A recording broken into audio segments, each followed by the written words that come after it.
This is Robert Cedeno, the host of the Process to Purpose podcast. Again, we're here to help inspire, motivate, and encourage others to find their purpose through the process of spirituality, health, and wealth, using godly principles and values to break through to the life that God has called us to live. Again, go subscribe to us and give us a 5-star review on iTunes, Spotify, Stitcher, and any other platform where you can find podcasts. Here's the next episode. Super excited for my next guest. I have right here Jared T, because I don't know how to spell your last name. It works. It sounds cool, like Pastor Jared T. Yeah. How do you say your last name? Like iced tea. Yeah, iced tea, yeah. Terpenning. Terpenning. Yeah. Okay. You just sound it out, but it's long. Yeah. Yeah, and I definitely don't. It has like a couple of P's in there, and yeah. I get turpentine. Turpentine. Yeah. Yeah. Or you can just call me Terp. It's an easy one. Don't you have that as your Instagram name or something? It's around a few places. Yeah, right. Yeah. All right, cool. So I have Pastor Jared here, and just really quick with Pastor Jared, he's my leader. He oversees many ministries here at the church. I hope you see Los Angeles in Monrovia. Man, that sounds good, huh? It does. Yeah, I hope you see LA. Not UCLA, but hope you see LA. And he oversees the experience team, which we're right under him. We oversee the greeters on his team, which is an honor to be able to serve alongside him and just be able to get the guidance and mentorship that we receive when we're associating ourselves with Jared, with Pastor Jared. I got to get used to that. Yeah, me too. Yeah, me too. When I text you Pastor Jared, how do you feel? It's one of those things to have become a pastor, and that wasn't something I set out for, but there's an anointing on what I do. That's what they say. Yeah. And, I think that's an honor, but it's also, there's a responsibility that comes with it. And, so I think it's exciting because what it says is, there's a lot to come. Yeah, definitely. It's just only the beginning. And, it's crazy that now that I think about this, and I don't even have this on my notes, but I think about when I first started coming to the church, right? And I always talk about this story, how we started on the same, I know now it's called Starting Point, but back then it was Driven for More. And it was myself, Matt Escoto, which was also on the podcast before. Right. And you and your wife were in the same class. Yeah, we were all in the same class. And I tell them, too, I say, hey, there's each one of these classes, because now I oversee the class, and I redesigned it and rewrote it, actually. Yeah, definitely. And one of the things is, like, each class could have people that are future pastors, that are future leaders in the church, that are, just people to help build the church. And so it's so important for us that we put attention on each person. That's walking in. And it's sometimes, challenging when it's a large group. But it was awesome when I look back and I think about, we had no idea what was about to happen. Yeah. So, you became a pastor, and, I know Matt's overseeing part of the youth, right? In kids he oversees ministry. really the youth ministry, so that high school section. Yeah. So he gets them together, and they've been doing some really cool stuff too, like some late night things here at the church. They did laser tag, they cleared it out, and it's just some really cool things. Seeing 50, 60 high schoolers coming out on a Friday night. Yeah. It's just awesome. Yeah, and it's crazy. We know it's not anything that we're doing, but we know that we're in that class for a purpose. And just the time together, man, it's been wild. Yeah, it's been pretty crazy. So we're gonna get into a little bit of who you are.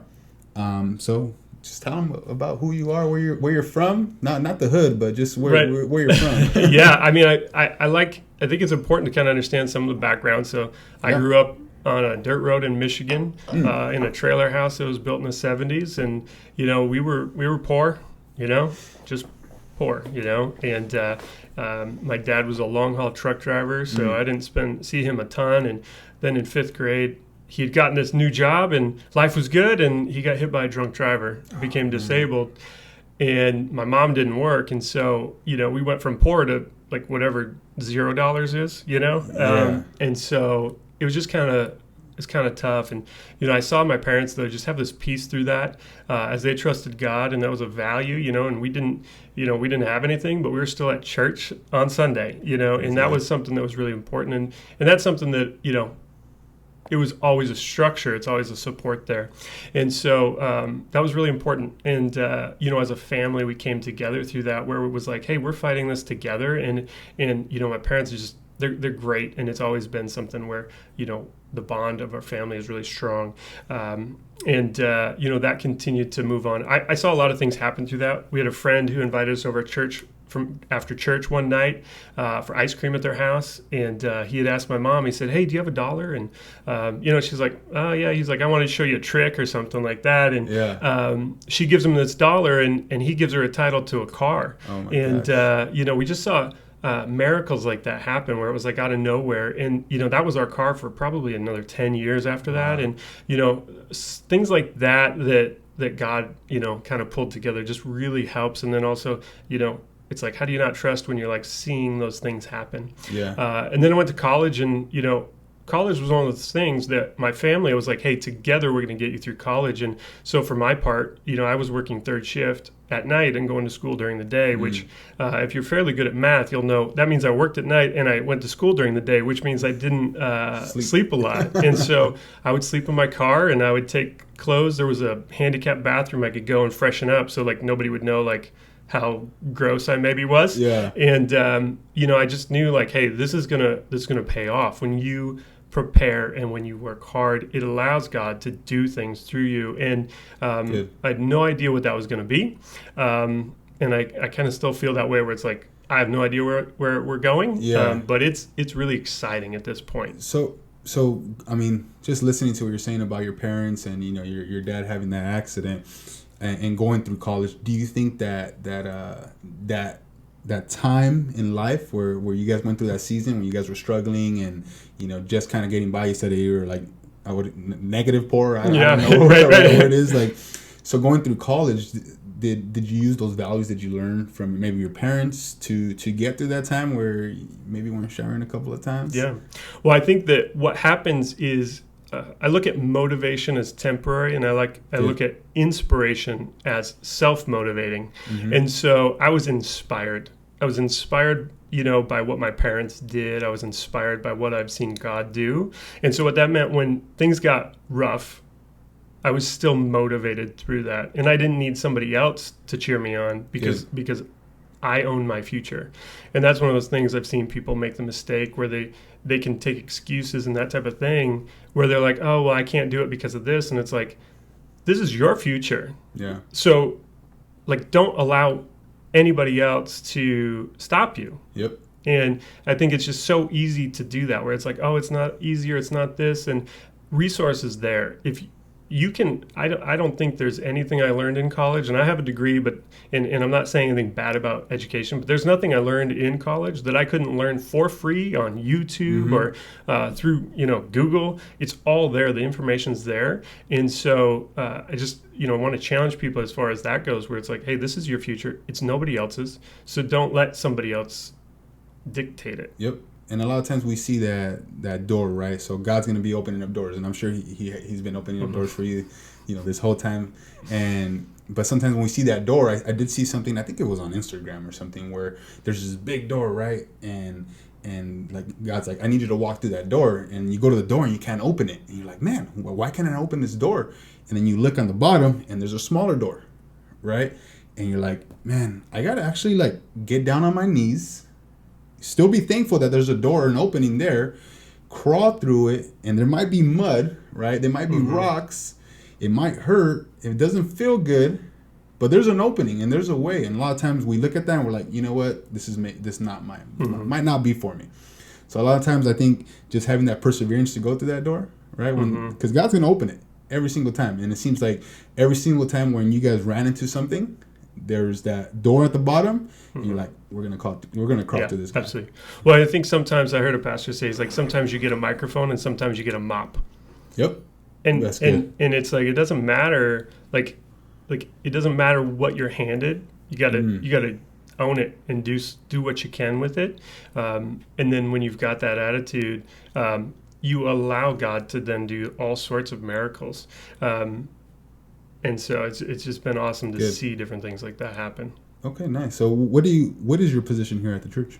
I'm one of the executive pastors, and So I oversee a lot of the operation pieces. So I Okay. spent over 20 years in business, and you know, it's funny because if I look back when I was 18, I feel like I was called to ministry. And it was one of those things where you're kind of like, no, like Not me. I can't, that's not me. And but that call doesn't go away. And so, then all of a sudden I was doing well and financially and in my career, but I still felt that call. And so at almost in my late 30s, then I did a career change and I went into ministry. And Well, what did that look like? Like, what was that process like? God just lined up a lot of things. So, my wife and I, her name's Sally, her and I talked about it because we were both traveling a lot, and we knew we needed an opportunity where one of us was going to be home, and it just felt like, hey, I think that something needs to happen in ministry. But I also knew there was going to be a pay cut that was going to happen with it. Because like I said, we were, things were good. I oversaw the year before I came in on staff.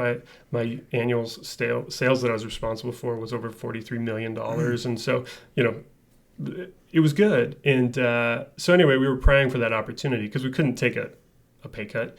And my wife, she was on leave from having our second child. And she got a phone call one day. And long story short, they were laying off a bunch of people and over 40 people. And so it was kind of a bad phone call. And they said, but because of this, we actually need to promote you and give you a raise. So she wasn't even working. She was on leave. She gets a phone call that the company's restructuring and laying off a ton of people, and she gets a promotion. And if you actually look at it, the amount of money that she got as far as a raise was pretty much what I was going to take as a pay cut. Wow. And so then, and I don't know, maybe 6 weeks later, they say, hey, there's this opportunity. And I remember, you don't do anything without talking to your wife first. And I go, let me talk to her just to make sure. And she's like, how could you not? And I was like, I just want to make sure we're on the same page, that we're good to go. And, again, it's just how God can bless you, but it doesn't look, to your point, it doesn't always look like you think it will or think it should. And you just have to sometimes change the way you look at it. Got it. And when you started working here at the church, was that one of your goals? Like, hey, I'm going to become a pastor. I'm going to lead people. Was that one of your goals? So I think all of a sudden, I started going, what am I doing? Yeah. And so I'm thinking at that time, I really was thinking like, hey, I think maybe, I'll see this growth and become a pastor and lead a church. And I started kind of thinking that way. And I'd say that probably 6 months ago, so this is, a year and a half into it, 2 years into it, I kind of had a realization that that's not where I was. Mm-hmm. And I had this happen where I was actually trying to do I was going to be on the platform actually speaking on a Wednesday, and the anxiety that I had was just like really big. And I was like, my degree is in communication. Like I can speak in front of a crowd, but I just felt like there was a message of like, this isn't what you're called to do right now. Okay. And so what I found was I was working really hard outside my gifting.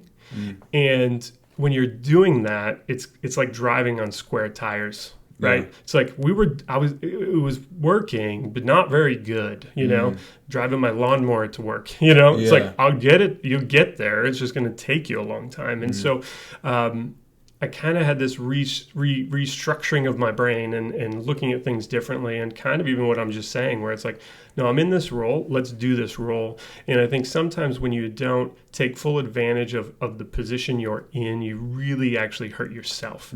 And so then all of a sudden I realized like, no, this is actually where I belong. Yeah. And so more of a organizational, strategic thinker. And so now it's like I can actually get those guys who have that gift of communication. Yeah. I can get their information sooner. I can do a better job of making sure the church is prepared and building our teams, and really right now working on building more leaders.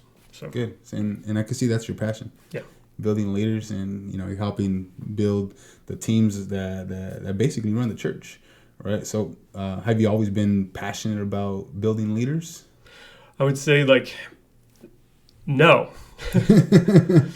Or yes, but I didn't really realize it. And so probably my quarter life crisis, when I was about 25, I was, it's just like kind of looking ahead at my life and thinking like, what am I going to do forever?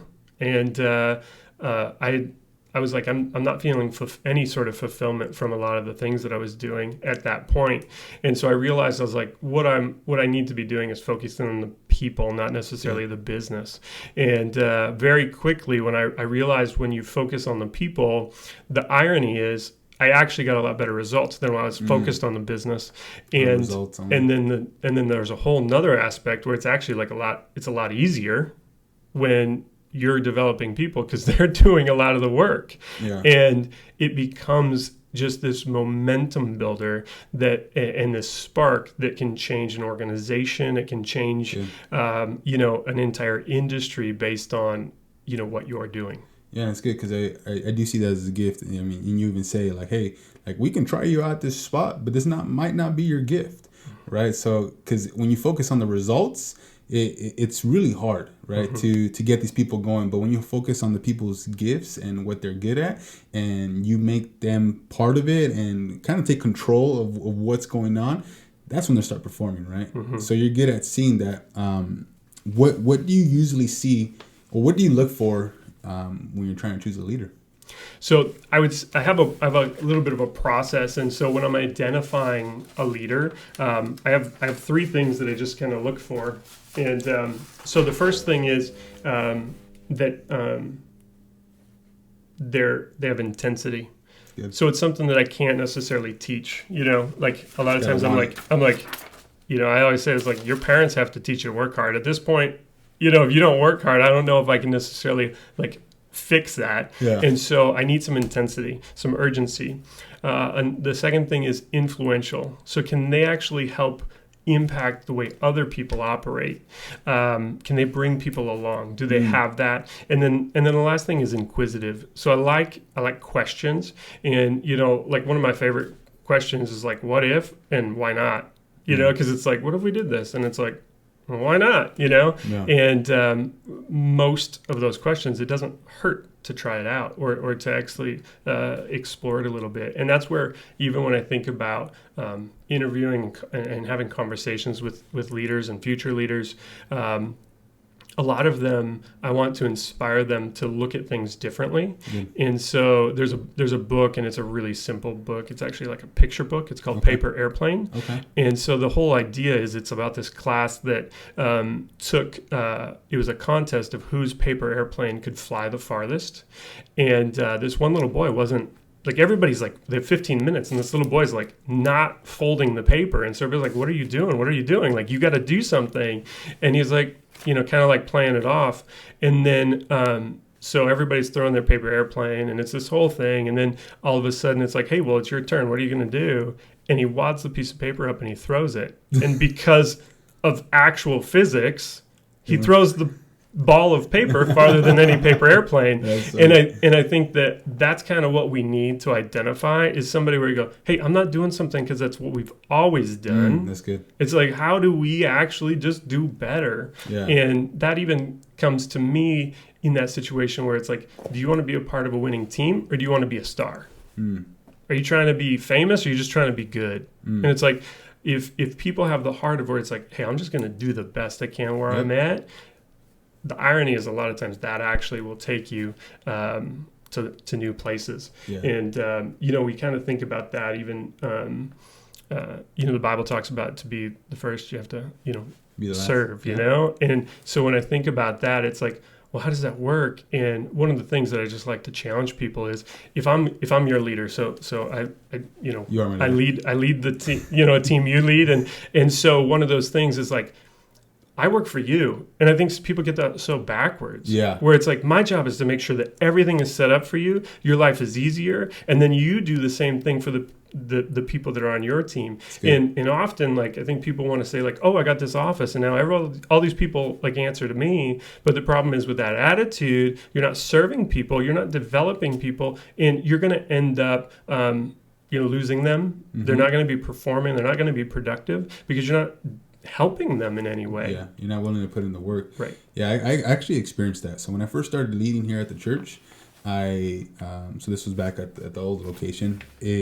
I kind of did feel like, oh, look at me, I'm a leader. You know, 'cause I was young, I was a lot younger, and I'm like, I got this leading position, you know. But it wasn't about that, because I then realized it's like, even now when people give me compliments, like I know like Tanya was like, oh, that's really good. I'm like, oh no, that's not me. Like, I don't need that.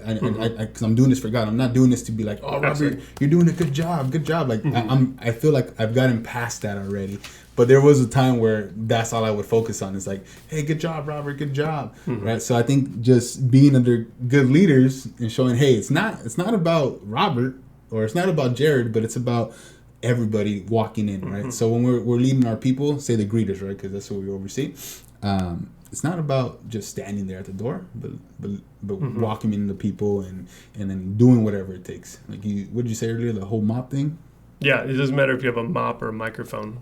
Yeah, and now I'm gonna grab a mop. You know, right. Tanya asked me, "Hey, and it's funny the way Tanya asked me, and I don't know if she's gonna see this or not here, but she'll like ask me. She'll be like, "Hey, Robert, can you get somebody to throw out the trash? Because, you know, Sundays is crazy. There's people moving," and I'm like, "I'm right here. Let's do it." Right. You know, so yeah, that's good stuff, man. Let's see where we're at next.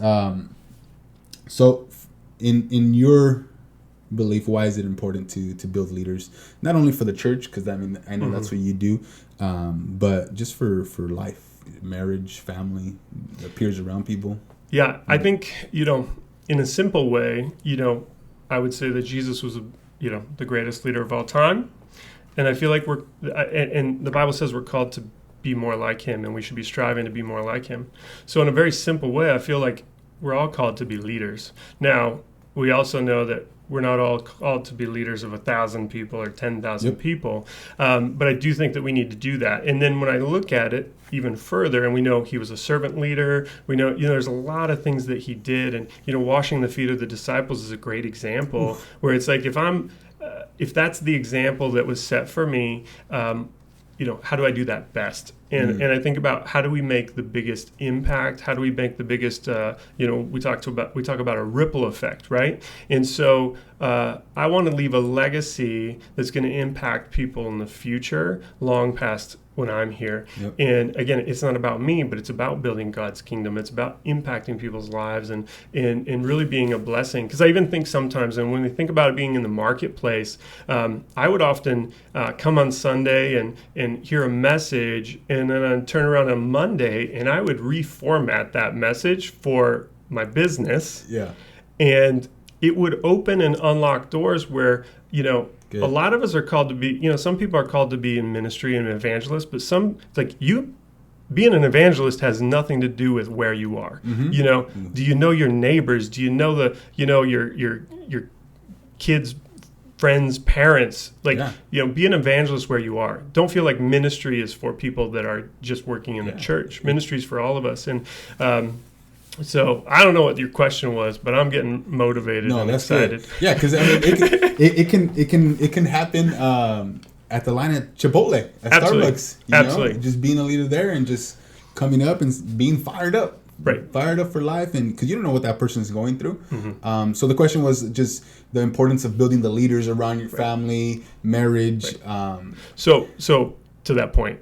So a lot of times by building up people, though, it really does come back to God's kingdom, because it opens those doors where people are like, where do you find this? How are you so, how do you have this peace in these times of storms? And, it just opens those doors. And so a lot of times that's what I found, just a lot of power in. And a lot of times, and we see there's a lot of business leaders out there who, all the principles they use are from the Bible. It's crazy. And so it's like, it's so good, though, because then all of a sudden when they say that, I just believe it's a great way that we can evangelize through the marketplace, and we don't need to be ashamed of it. It's good stuff. Yeah, yeah. And then at home, I know it's important to have leadership at home, right? Your family, kids, and I know you have 2 kids yourself. Yeah. Until you're done, right? Yeah, we're all finished. That was 1 boy, 1 girl. Everybody's healthy. That's a blessing. Yeah, and it's a tough time going through pregnancy. You know what I mean? There's some ups and downs. And, we're not there yet, but we're praying for it. Yeah, but well, and with that too, like it's always good, obviously, to have people in your life who you know, I always say, like, have somebody who's in front of you, who you're kind of holding hands and they're pulling you, but then don't forget to be pulling somebody who's behind you. So, you know, it's like, you know, for me, I'm getting ready, and my son is 7 and my daughter's 2. And so it's like, you know, I'm already like dreading these teenage years. And it's like, but I need people who can guide me through what that's going to look like also. And, you know, for me as you know, being a fairly new in ministry, like I have a pastor, and most pastors have a pastor. And so I have somebody that I go to and I say, hey, I don't want to lose the fire. I don't want to lose the passion I have for what I do. And bad stuff's going to happen. Yeah. And so I need to be prepared for when it comes. You know, don't be surprised that when all of a sudden, you know, the fire comes. Like, be ready for it. It's coming, and it doesn't matter what you do. And so when you have mentors that have gone, you know, in front of you and blazed that trail, like, hold on to them and utilize that. But don't forget to do the same for somebody else. Yep. And I do that. I think I do that often with my pastors, Pastor Justin, Pastor Robert, you know, even Pastor Don. You know, and Pastor Don is funny because I'll tell him something, and then I'll be like, hey, I got to talk to Jared about something. How should I go about it? And he's like, I already told him. I'm like, what? Wait, what? No, but it's good to have that leadership, right? But at the same time, like you said, bringing somebody up. And I think that's where I'm at right now. It's like, okay, who can I bring up? And it's maybe not someone that's like right next to me, but it's maybe someone in the podcast. Who am I lifting up so they can lift up others around them? Absolutely. So with that, I know we did talk about a little bit about, you know, being a leader at home and just men in general. I do believe, and this is, you know, my belief, that we're struggling a little bit as men in the church, you know, sometimes at home. I know you grew up with both your parents. I didn't. So as men, I what do you think we can do? And again, you know, we can just have the discussion, talk about what that looks like. But as men, what do you think is the maybe 1 or 2 tips that we can do to become better leaders at home, better leaders of our family, and even better leaders in the kingdom of God? Well, I think the first thing that comes to my mind is, and I heard this idea, and you know, as women obviously become, you know, in CEOs, and you know, there's really a lot of more equality, and I think we still have some opportunities to see them have equal opportunities in places. But for us,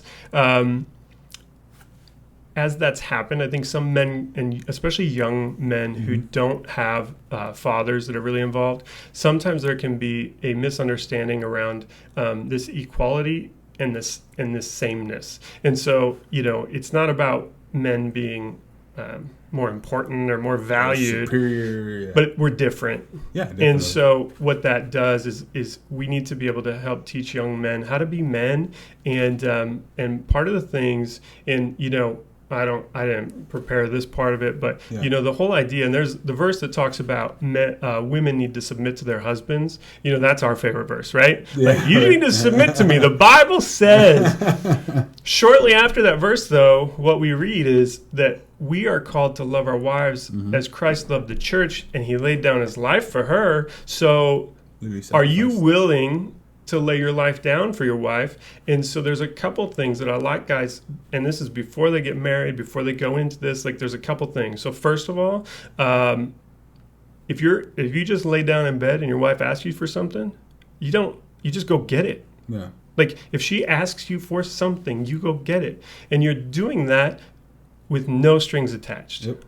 You're doing that because you love her. You know, and you're going to go to work all day. You're going to be tired. You're going to come home. You're going to clean the house. You're going to do the laundry. You, as the man, that's how you lead. You do everything that you can. So you should go to bed tired every night. You know, and I saw a pastor one time. He's like, men specifically, when they're not tired, that's when they get into trouble. Yep. And so when we're doing what we're called to do, taking care of our families with everything we have, then your wife's going to be alongside you, and she's going to be on the same team. Yeah. And so as men, we have to make sure we lead with that verse and not wives submit. That comes when you do what you're supposed to do. Your wife is your biggest fan, and she's going to cheer you along, and you'll be on the same team. And so as men, just looking in the mirror, how do I do better? I want a better marriage, be a better husband. Yep. I want my kids to behave better, be a better dad. And it's not easy. Yeah. That's something where it's like when I talk to young guys who are good, are serious relationships, and they want to get married, I was like, what will you do if your wife doesn't do anything? If you have to do all the cooking, cleaning, and you're working, she doesn't do anything, how will you feel? And if you're good with that and you're happy about that, and I want to be married to that woman even if I have to do everything, then you're going to be in good shape. That sounds like my stepdad. It's okay. We might edit that one out. Yeah. But that's where I think, guys, they go into it where they're like, oh, yeah, I'll do half of the housework. She'll do half of the housework. Yeah. I'll do half of this. She'll do half of that. But what ends up happening, and this is from experience. Yeah. Because what happens is you're like, well, I did this, and I did this, and I did this, and now I'm keeping track. Yeah, you don't want to do that. And when we actually look in 1 Corinthians when it's talking about love, love doesn't hold a record of wrongs. Yep. And I realized I had like a total scoreboard. So like at the end of the week, I was like, hey, I did all these chores and you did only this. And what happens is it becomes a vicious cycle where your marriage is going in the wrong direction. Yep. And what I started doing and kind of had this realization, I felt like God was really speaking to me through, we had been married a couple of years.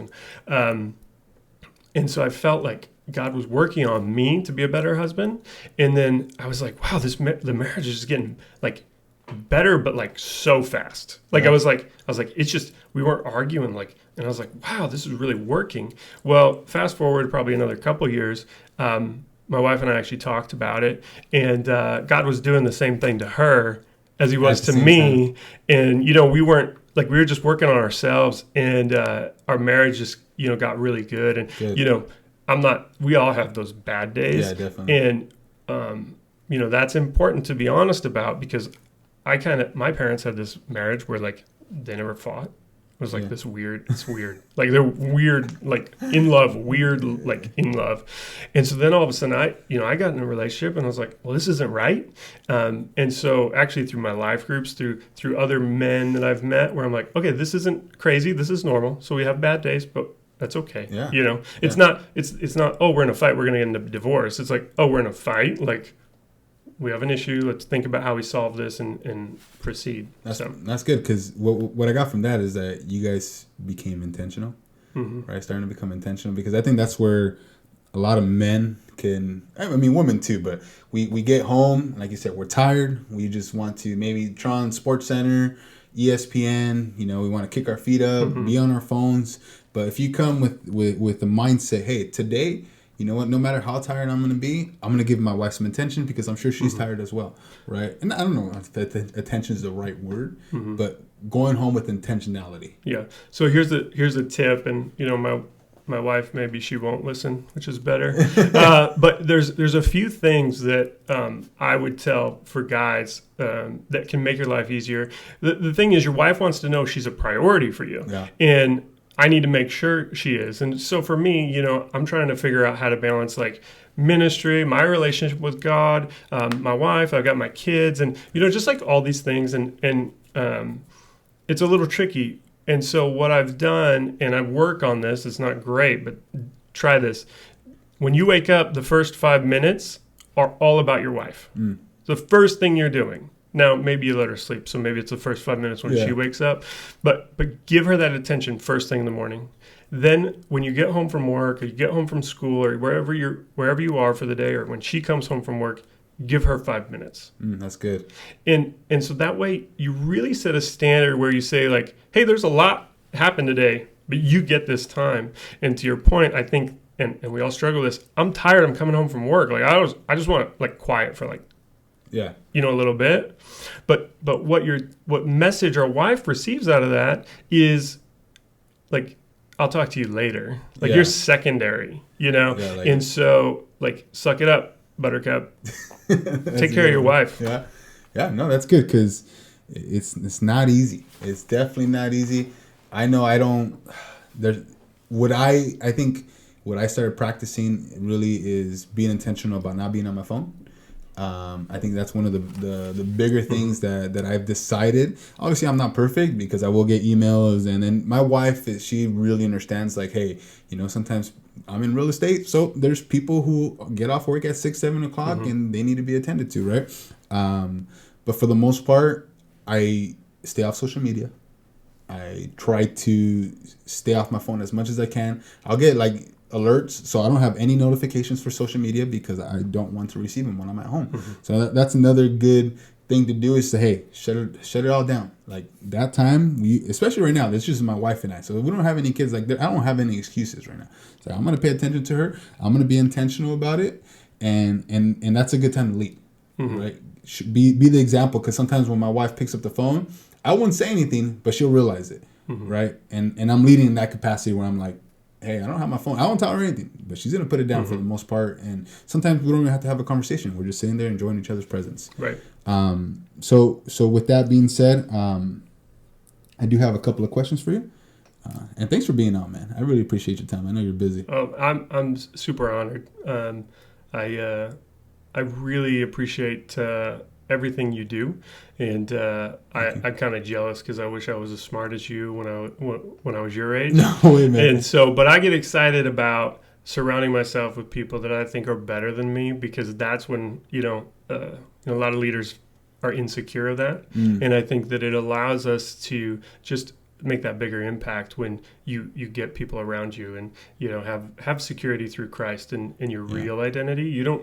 God gave you a gift, and that's even where maybe what I was talking about. It's like, I don't need to be on platform preaching because I have a different gift, and my gift is equal to the other gifts, and that's something that we know is your gift. They're all equal, but they're all different, and so I'm just excited to be a part of what you're doing and the impact you're making in people's lives. Thank you. Yeah, because that's another important point, is surround yourself with the right people, because we know that men can struggle with that. If you want to stop going to the bars or strip club, whatever they get, you got to stop hanging out with those people who are going to the bar, strip club. You know what I mean? Yep.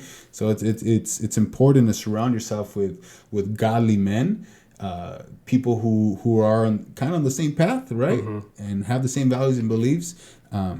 I think we do have to do a better job as maybe even a church of attracting those type of men that want that, and being bold about it, because I think that's, and this is just my opinion, I want to kind of get it out there. We're not bold enough right now as men as a whole, right? As a church, we need to be a little bit more bold. We gotta be attracting those people. It's like, hey man, we're not a bunch of sissies here. Right. You know what I mean? And it could come off that way sometimes. It could be like, hey, man, like all they do is listen to their wives. They never go out. Like it could something. That's what I used to think sometimes. Like, man, I don't want to go to church, man. Like, I'm a man, Right. And so I think as a body, as men, we really have to come together and say, no, man, we're here, we're strong. God's called us to be powerful, and I think if we express that, if we tell people like, hey, like, you come here and speak your mind, I think we're going to attract the right people, man. But we got to surround ourselves with the right people. Right. Absolutely. Well, and it's something really simple with that I always, if you talk to, let's say there's a group of people, and here's a good example. So I've been in circles and I've known a lot of guys who, maybe they're having relationships with women and girls that aren't their, girlfriend, or they're not their wives. And, what happens when you're with in a group like that is it becomes more normal. Right. Or, I've known a few people that had drug problems, and, they know other people that have those drug problems. And so all of a sudden they start to normalize it. Right. Yeah. And so all of a sudden it's like, well, it's not a big deal. Like, so many people do it. And so just realize that whatever you're surrounding yourself with, that's what you're becoming more like. Yep. And so I'm not saying don't be friends with people that are in the world. Obviously, I just said, we're called to be evangelists where we are, but I always ask, like, are you helping them be more like Christ, or are you becoming more like the world? And so use that filter. But yeah, so I need good people in my life, and not for me only, but for my kids, and so that we can make that impact. Yeah, because we're going to stumble, right? We're going to stumble. We're going to have those falls sometimes. I know a lot of times when I first started coming to church and, I was a new believer, I really try to walk that fine line, right? There's a line. You kind of like, I want to be the evangelist, but at the same time, like, I want to hang out with these people because I want to see, I want them to see what I'm doing. But sometimes I was like, I just want to hang out with you and just be a knucklehead, So I think today we are walking that fine line sometimes, right? So we got to be careful with that. It's like some people want to be in on a Sunday and then out on other days. So we definitely have to be careful, especially as men, man. Yeah. Well, and to your point, I think that there's this image that Christianity can be very feminine, right? Yeah. And so, but when you think about Jesus carrying the cross and people spitting on him and him just going and, not caring what people say, right? Not caring what's happening, like being able to really go through all of that, like that's tough. Yep. That's tough. It's like, it's not hard if somebody like comes at me. It's not hard to necessarily respond by pushing them back or punching them in the face. Yeah, like that's not necessarily difficult. Yeah, it doesn't have to be. What's hard is being able to have people talk about you, and you be able to suck it up and move forward. Yeah. That's hard. That's tough love. And not only are we called to suck it up, but we're called to love the people that come against us. Yeah. Yeah. That's tough. I watch the news sometimes, and I'm like. For me, I'm sitting there and I'm like, how do you, I struggle loving some of these people with what they do. Yeah. And, that's tough. Like, that's tough. Yeah. So that's good. Good stuff, man. All right. So now we're going to get into the juicy questions. Yeah, I'm afraid of these. No. So really quick, just what's been on your heart lately? Our church recently, we moved locations a couple years ago, got into bigger locations. We're seeing a lot of growth, and I see us kind of going to the next phase of the church, the size. And I no longer know everybody, and I see that as a great thing, but it concerns me, and so it's just on my heart, like the people, and trying to figure out how we don't. That nobody slips through the cracks. Yeah, that's important. People move and people leave the church for different reasons like that. Yeah. You know what I mean? They find a different church, and that's fine. I just want to make sure that we do everything we can for each person that walks in on Sunday. That's good. Okay, good. Let's see what we have here. What do you believe is your God-given purpose at the moment?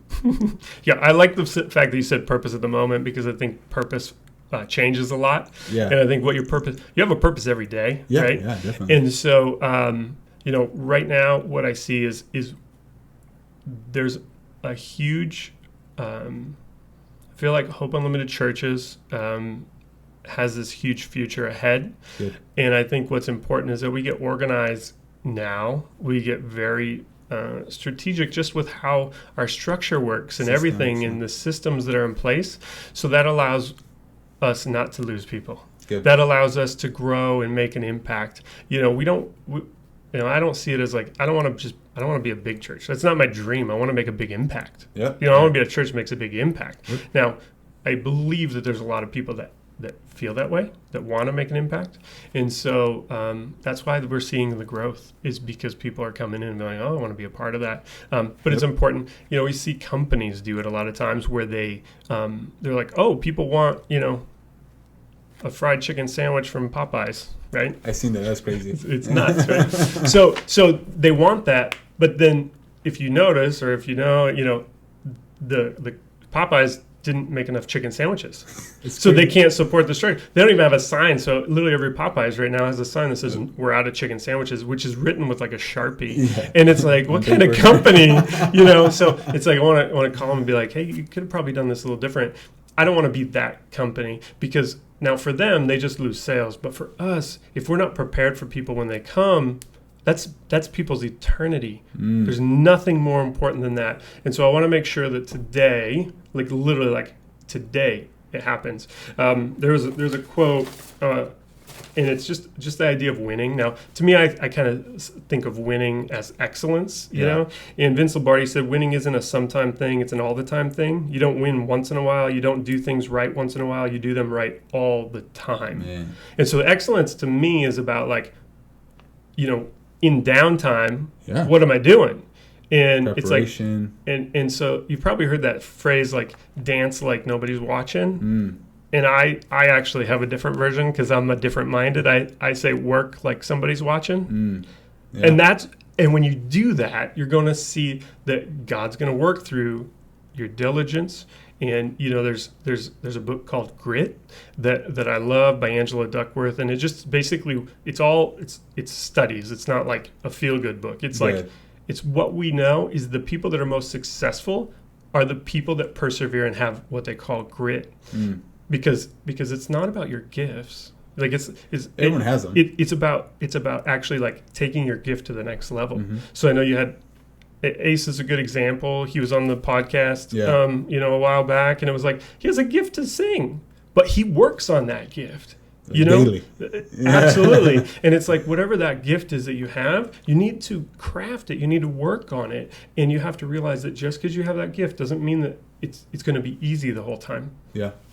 Good. All right. That was a good answer, man. Thanks. Dang it. All right. Next one. This is probably one of my favorites, and I actually stole it from another podcast, so I can do what I want, though. All right. But if you can go back in time and you can choose whatever age you want, you can't change anything, right? You can't change anything in the future, how everything came out or has come out. But you could go to any age. What age would it be? And if you could give yourself one tip, what would that tip be? You can't change anything, though. You know, I think that it's a good one. Huh? It's a really good one, and I think that for me, a huge transition in thinking about my marriage. You know. When I really got on the same page with Sally, when you feel like you're fighting together, you become so much more powerful.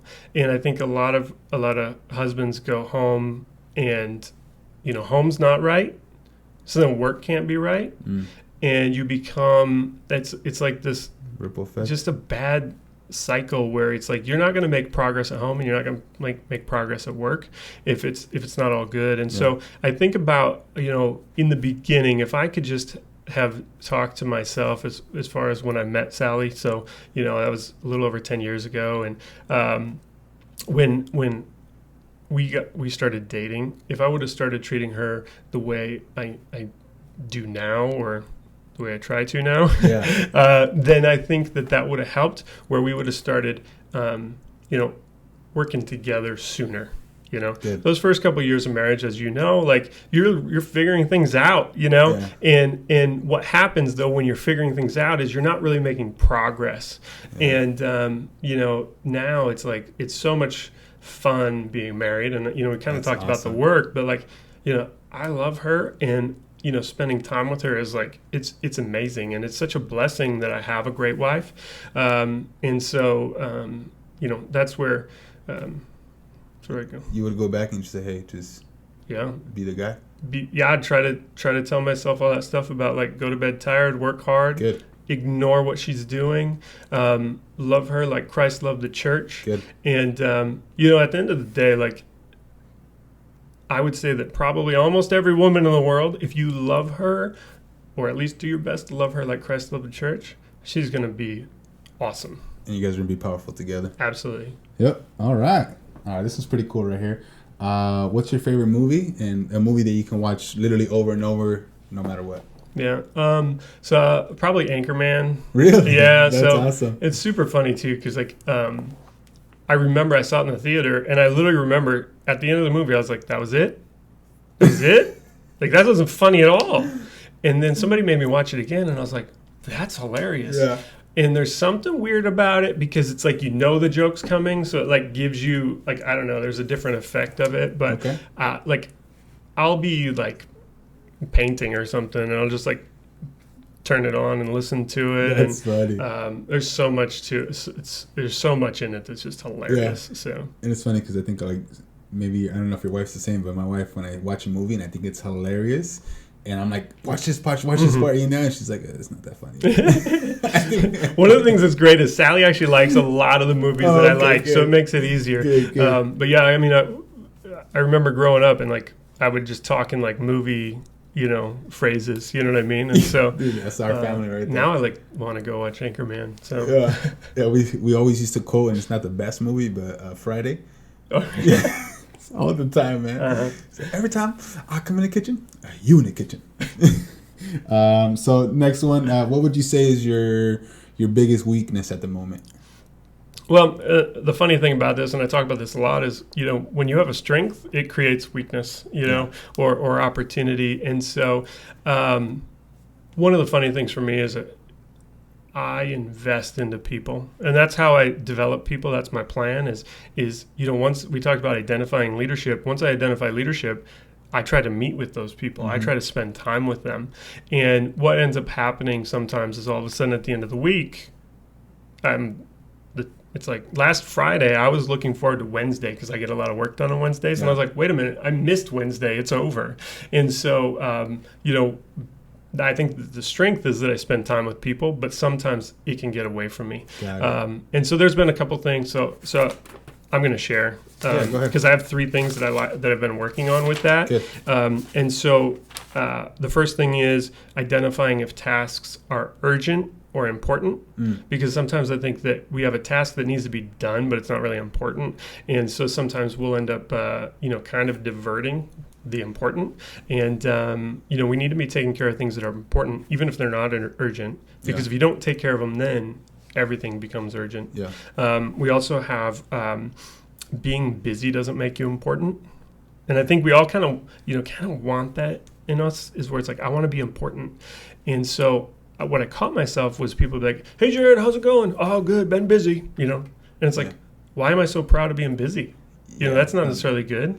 And so I started like really trying to get a little bit tighter on the schedule. And then even some of those appointments, I'm trying to say, hey, it doesn't need to be this long. It can be shorter or moving that around. And then the last thing is just eliminating multitasking. It's kind of this lie that our culture has brought upon us. It's like, how many windows do you have open on your computer, And what happens, though, is every time you go back to that other window, you have to kind of recalibrate. And we spend way too much time every day in this recalibration. And so there was a book that I read. It was by John Acuff, and it's called Finish. And he just says, done is better than perfect, because we tend to like work on things until we feel like they're perfect, and then some of those things we just never finish. And so it's like, let's get some things checked off the list so we can actually move forward. And so those are some things that I'm currently like working with and trying to just move forward so that because I know it's an opportunity and it's not going to go away. So how do I work better in that lane? That's good. Yeah, because I don't know, you're probably like me, get really distracted. And we're like, wait, we got to go back to that. This is like the 4-hour podcast because we're just talking the whole time. I text Jared, I said, it's all right, man. I'm going to be the wrangler today. We'll be all right. So next question, if you had one gift or talent, and it could be anything. We're talking about anything. What would it be? Probably stop time. Really? Yeah. So, people, you can always make more money. The time, there's a limited resource. Now, I say like there is a tip of making more time, and that's delegation, But when I look at my family, when I look at my kids, it's exciting because, my son just started 2nd grade. And so it's exciting to see him grow up, and I can't wait to see what kind of man he becomes. That's awesome. But at the same time, all these firsts, his first day of 2nd grade, it's the last first day of 2nd grade he's going to have.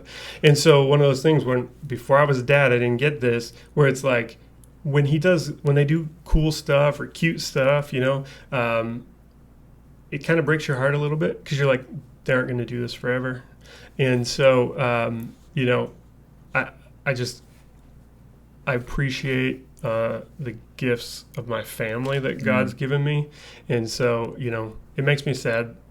Sometimes time's moving. It's hard. You're like, man, he's 7 years old already. Right. It's crazy. Right, and I just want to like hang out with him. Yeah. I just want to talk to him. That's good because not everybody has that. Right. And when you have your, wanting to hang out, and because he's gonna get to a certain age and he's like, Dad, leave me alone, man. Right. So that's awesome. Yeah, I'm not gonna be cool for that much longer. No. So take advantage while I can. So yeah, and we've all been there, right? Mm-hmm. All right, awesome. Well, before we close out, I know you had a lot of information. You're prepared, man. I want to say it. I want to say you're probably the most prepared out of everyone, which is okay. Everybody else, Right. Don't get all heartbroken on me. We'll have you back on. But anything else that you would like to add before we close out? Anything that we might have missed? Anything that maybe a couple of tips before we close out? And if we're good, we're good to rock out, man. Yeah, just probably the last thing I'd say is just seeking feedback.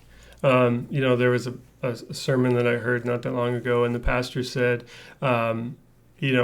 somebody who's actually good at something will pay for feedback. Yeah. Like they need it, they want it, Yeah. so they get better. But if like an amateur will make people pay for giving them feedback. And so feedback is a gift, and I just want people to seek it out. And so that really goes in every area, whether it's at home, in your spiritual walk, in your career, seek out feedback, because people see things about us that we don't see about ourselves. Yeah. And so that's good. It's really important. And if I could just say that's one thing that will change your life. And a simple way of even asking it is, hey, Robert, if you were going to talk on this podcast, how would you have done it differently? Yeah. Because a lot of the problem is you'll ask people for feedback that are super nice, and they're like, oh, it was great. Yeah. And then it's like, I want feedback. But if you say, how would you do it differently?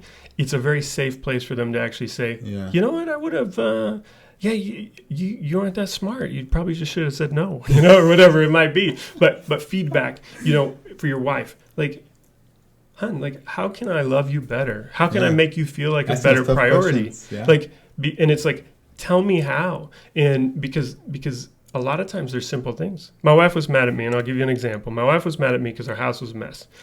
But I was like, the house is not a mess. Like, I don't know what she's talking about.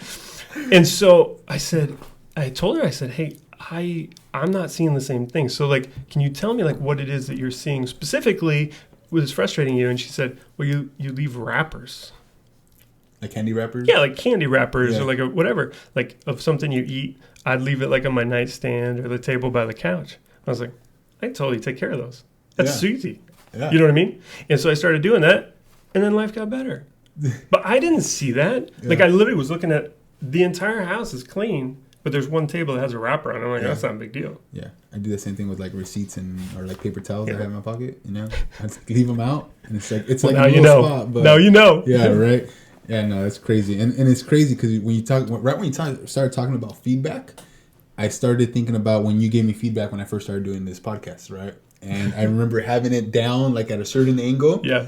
And you're like, oh, you know what, man? It would look a lot better if you had a different angle because you're not super big, but it makes you look really big, like a big dude. And so I took that feedback and I got a tripod. Yeah. Now I have a couple of tripods, right? Yeah. So it's gonna take feedback, man. That was Absolutely. Literally, like instantly when you said, I was like, yeah, you're right. I took feedback right away, and then I got microphones and I got all this stuff going. Now I have lights. Like we have this, cool little show now that I produce. So thank you for that feedback, man, and thank you for being on. Again, I just appreciate your time and just all the gifts and talents that you have that you're putting out there, and really just helping lead my wife and I and helping us build a great team, and really just mentoring us, man. Thank you for that. I appreciate it. All right, man. We're gonna be ending the show, and how I end every single show. If nobody loves you, Jesus loves you. There we go. Yes, sir. Hey. I wanted to prepare you for that, but I didn't know if you were ready. But I was ready. All right, man. Appreciate it, man.